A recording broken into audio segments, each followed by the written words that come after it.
Who is the greatest? At that time the disciples came to Jesus, saying, Who then is the greatest in the kingdom of heaven? Then Jesus called a little child to him, set him in the midst of them, and said, Assuredly, I say to you, unless you are converted and become as little children, you will by no means enter the kingdom of heaven.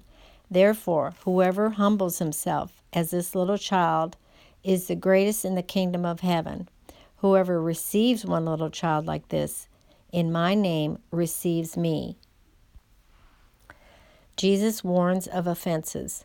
But whoever causes one of these little ones who believe in me to sin, it would be better for him if a millstone were hung around his neck and he were drowned in the depth of the sea.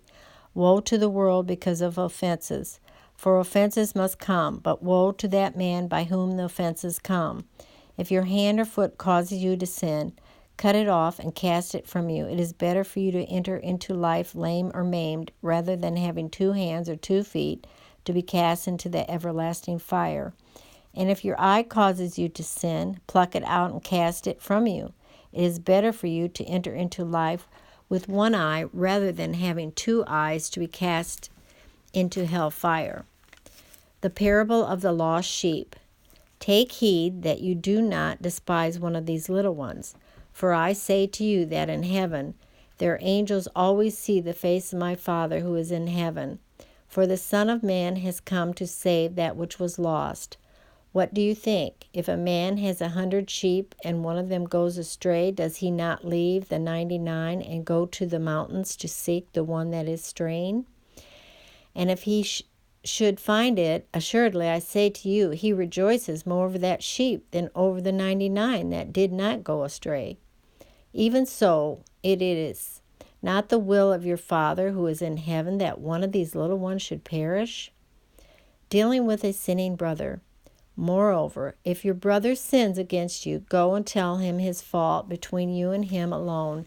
If he hears you, you have gained your brother. But if he will not hear, take with you 1 or 2 more, that by the mouth of 2 or 3 witnesses every word may be established. And if he refuses to hear them, tell it to the church. But if he refuses even to hear the church, let him be to you like a heathen and a tax collector. Assuredly I say to you, whatever you bind on earth will be bound in heaven, and whatever you loose on earth will be loosed in heaven.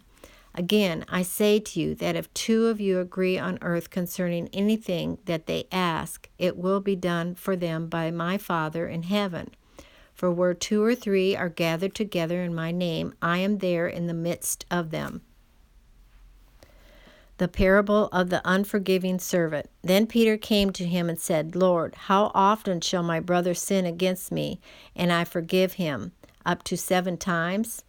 Jesus said to him, I do not say to you up to 7 times, but up to 70 times 7. Therefore the kingdom of heaven is like a certain king who wanted to settle accounts with his servants. And when he had begun to settle accounts, one was brought to him who owed him 10,000 talents.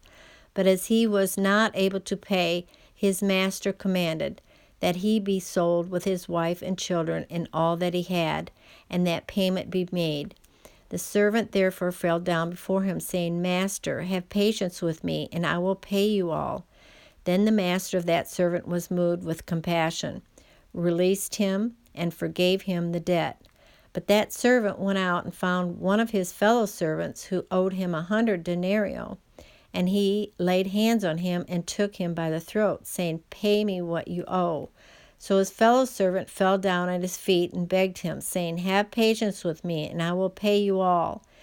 And he would not, but went and threw him into prison till he should pay the debt. So when his fellow servants saw what had been done, they were grieved, and came and told their master all that had been done. Then his master, after he had called him, said to him, You wicked servant, I forgave you all that debt because you begged me. Should you not also have had compassion on your fellow servant, just as I had pity on you? And his master was angry and delivered him to the torturers until he should pay all that he was due him. So my heavenly Father also will do to you if each of you from his heart does not forgive his brother his trespasses.